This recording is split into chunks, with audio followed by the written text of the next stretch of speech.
ओम। सभी मित्रों को ओम के साथ प्रणाम।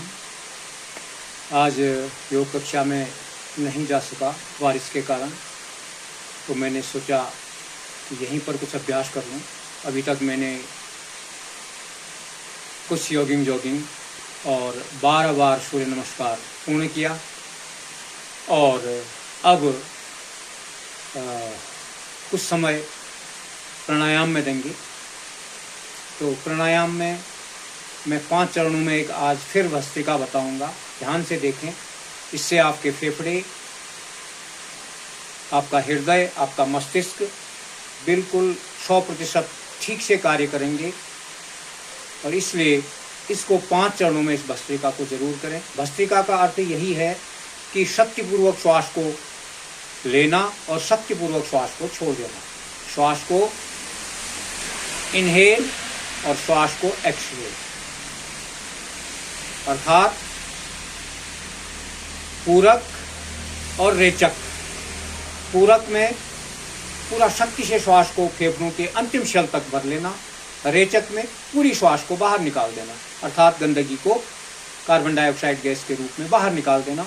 ऑक्सीजन आपके अंदर जाएगी, गंदगी बाहर निकलेगी। इस तरह से अगर आप 5-5 बार भी एक चरण को करेंगे तो आप निश्चित रूप से 10 दिन के अंदर आप देख लेना, जिनको भी दमा, अस्थमा हो, चाहे सिर दर्द, माइग्रेन हो, 10 दिन में वो बिल्कुल नॉर्मल हो जाएंगे। फेफड़े जिनके काम नहीं करते हैं, जिनके 50-60% ही काम करते हैं, वो 100% काम करने लगेंगे। चलिए शुरू करते हैं।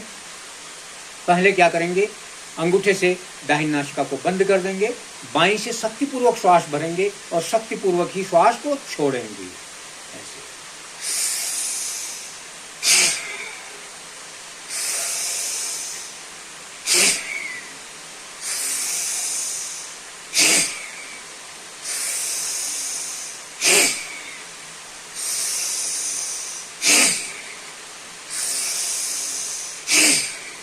रिलैक्स। कम से कम 5 बार इसको करना है, 5 से कम नहीं करना है। 6 बार 7 बार हो जाए, लेकिन 5 बार तो सबको अवश्य करना है। फिर रिलैक्स। उखड़ी हुई श्वासें नहीं होंगी। आप रोज अभ्यास करेंगे तो श्वासें उखड़ेंगी ही नहीं आपकी। और अब अनामिका अंगुली से बाईं नासिका को बंद कर देंगे। अब दाहिनी से पूरा शक्तिपूर्वक श्वास भरेंगे और शक्तिपूर्वक ही श्वास को छोड़ेंगे। इसको भी कम से कम 5 बार तो करेंगे।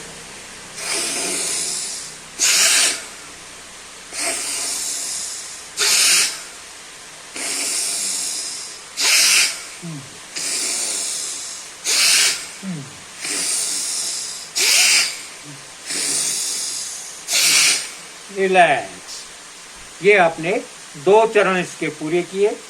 पूरी शक्ति से श्वास को आपने फेफड़ों के अंतिम शेल तक पहुंचाया और पूरी शक्ति से अंदर की गंदगी वो बाहर निकाला। दोनों नासिकाओं से कर लिया।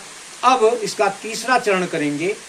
अब बाईं नासिका से श्वास को शक्तिपूर्वक भरेंगे और दाहिनी से शक्तिपूर्वक छोड़ देंगे। इसको भी 5 बार कम से कम कर लेंगे।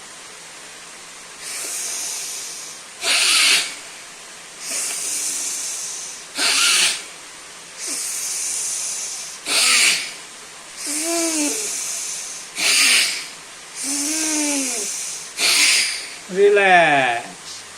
उखड़ी हुई श्वासें नहीं। जो नए साधक हैं वो थोड़ा सा रिलैक्स ज़्यादा कर लें, विश्राम ज़्यादा कर लेंगे वो, क्योंकि उनकी श्वास थोड़ा सा उखड़ेगी। अब हमें तो अभ्यास हो गया है, हमारी लंबी गहरी श्वास बन चुकी है, इसलिए हमारा श्वास उखड़ती ही नहीं है, इसलिए सामान्य रहती है। अब दाहिनी नासिका से भरेंगे और बाईं से शक्तिपूर्वक छोड़ेंगे। इसको भी 5 बार कम से कम करेंगे। एक चौथा चरण।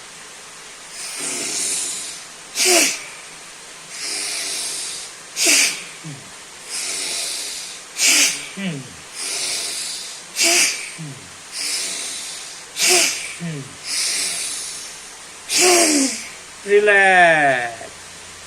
4 चरण पूरे किए। पूरी ऑक्सीजन को आपने फेफड़ों में लिया, पूरी कार्बन डाइऑक्साइड गैस के रूप में बाहर निकाला और आपकी शक्ति बनी रहेगी, हमेशा सामर्थ्य बनी रहेगी, ऊर्जा बनी रहेगी आपकी अंत तक।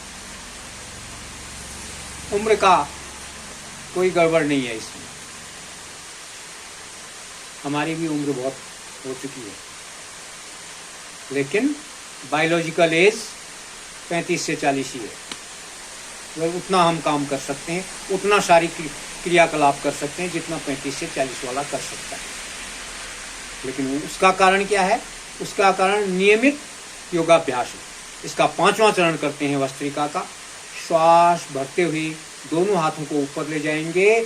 दोनों हाथों को ऊपर ले जाने का अर्थ यह है कि एक तो आपके कंधे ठीक रहेंगे, दूसरा आपकी लय बनेगी एक, और श्वास छोड़ते हुए नीचे लाएंगे हाथों को।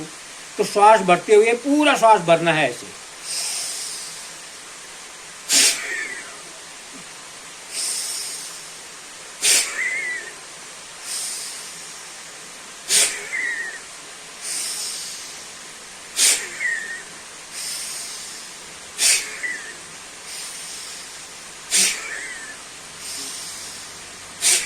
रिलैक्स। ये 5 चरणों में हमने भस्त्रिका प्राणायाम पूर्ण किया। आपका कफ जो है वो भी नॉर्मल बनेगा, जितना बनना चाहिए शरीर के अंदर। वात पित्त कफ नॉर्मल होना चाहिए ना, सम होना चाहिए, तो वो होगा। आपके फेफड़े ठीक काम करेंगे, हृदय ठीक काम करेगा, मस्तिष्क ठीक काम करेगा, और आप हमेशा स्वस्थ रहेंगे। तो ये जरूर करके और इसका फीडबैक जरूर देंगे कि इससे आपको लाभ हुआ कि नहीं। और 100% लाभ होगा, लेकिन आप मेहनत से करें। सुबह उठें 4 बजे, बिस्तर में पड़े नहीं रहें 7-8 बजे तक। आप समय से उठें, समय से योगाभ्यास करें सुबह। ये परमात्मा का नाम है योग, तो उस परमात्मा की ओर आप पूजा पाठ करने के लिए बहुत सारी जगहों पर जाते हैं, अच्छी बात है। लेकिन जब ये पूजा करते हैं आप, योगाभ्यास वाली पूजा, तो इससे बढ़कर कोई पूजा नहीं है। क्योंकि इसमें आप जब आते हैं तो प्रार्थना करते हैं, स्तुति करते हैं उस प्रभु की, और इसके साथ ही आप आगे बढ़ते हैं।